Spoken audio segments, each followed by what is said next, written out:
is that SAFTU Congress, the South African Federation of Trade Unions, its Congress is still underway in Boksburg, day 3 today, where we're waiting for the election of national office bearers.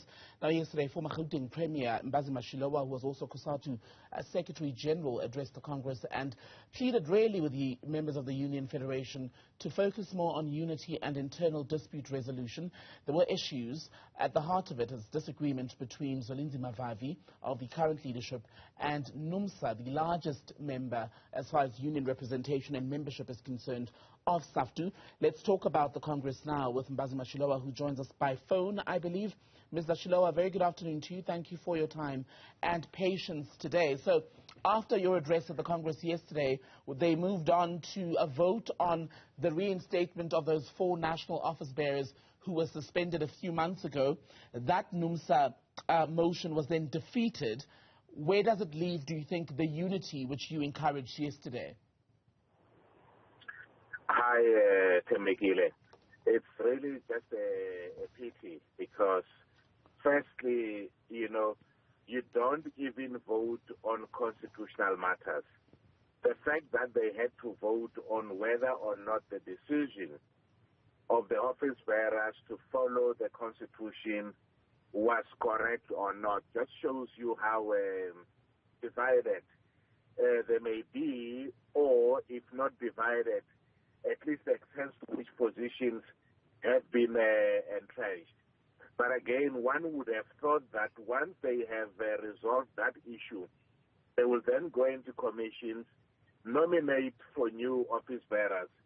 But I understand that what is really happening is that it has stalled again because NUMSA and others would still want to nominate the very same people who were suspended, whose suspension was confirmed yesterday by the conference. So it's going to be a mess.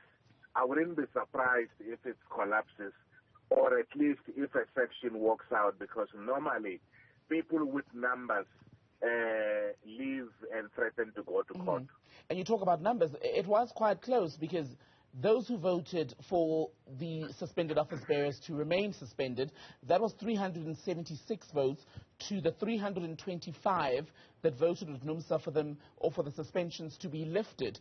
And as you say, there is the potential still of this conference collapsing. Now, if it does, what are the implications for SAFTU as a labor federation in this country?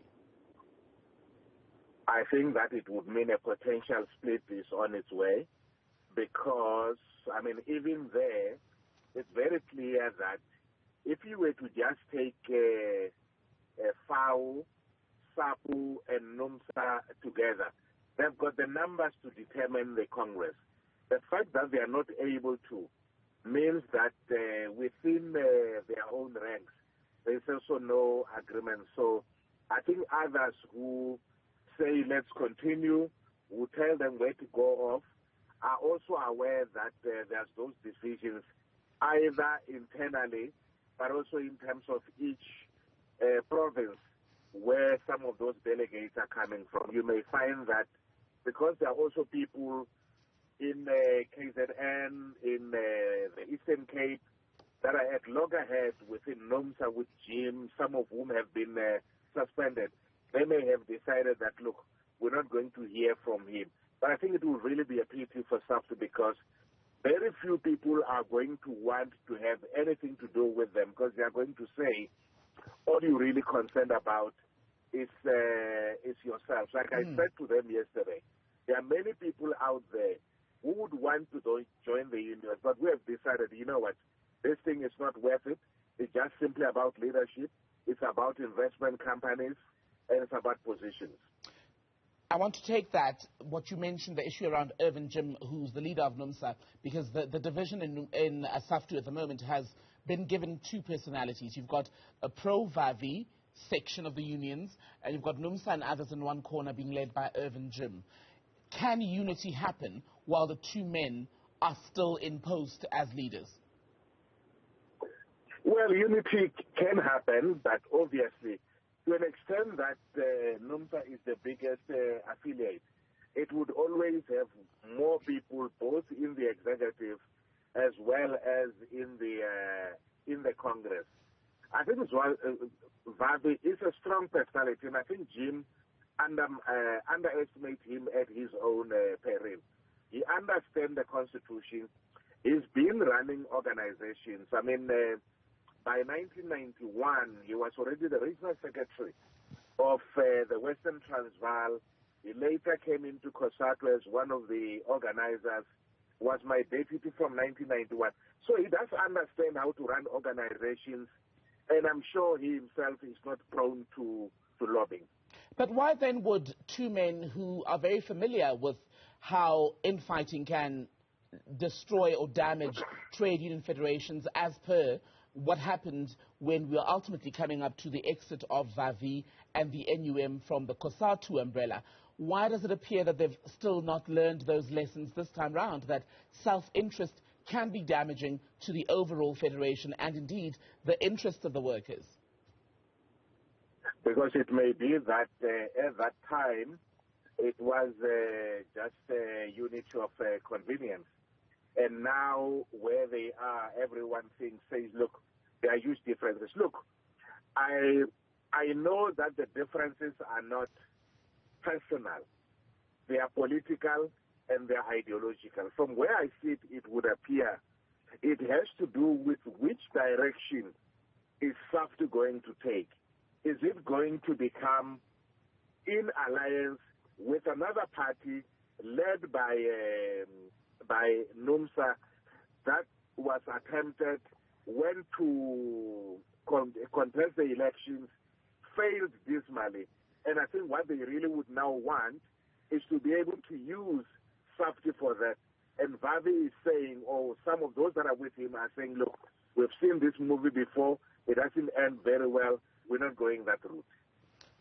And just on the point that you're making then, excuse me, about a potential split, if we're seeing another split, a major split, the second since NUMSA and the others left COSATU, what would it mean for the strength of organized labor in 2022 South Africa, given that we're already seeing a drop in union membership in the country at the moment and workers are clearly losing faith? In fact, what will happen is not only that that split will impact on the trade unions, would have an impact on workers. It also means that many who may be contemplating going into unions may stay away. I mean, if you look at SAFTU, it has got a lot of smaller unions of 100 people, 200 people, 2,000 people here, 3,000 there. I think those small unions who were finding a home there, I can tell you they're more likely to say, look, let's see if we can just merge with others, find another home somewhere, or simply say, well, let's close shop. And should they close shop then, what becomes of the workers? Are they the ultimate losers in all of this? The ultimate losers indeed are workers. Employers and the state would be the winners.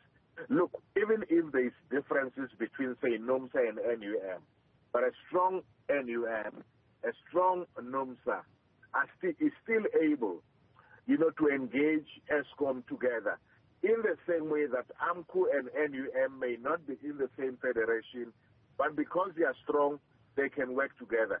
You can have the same thing in the public sector unions.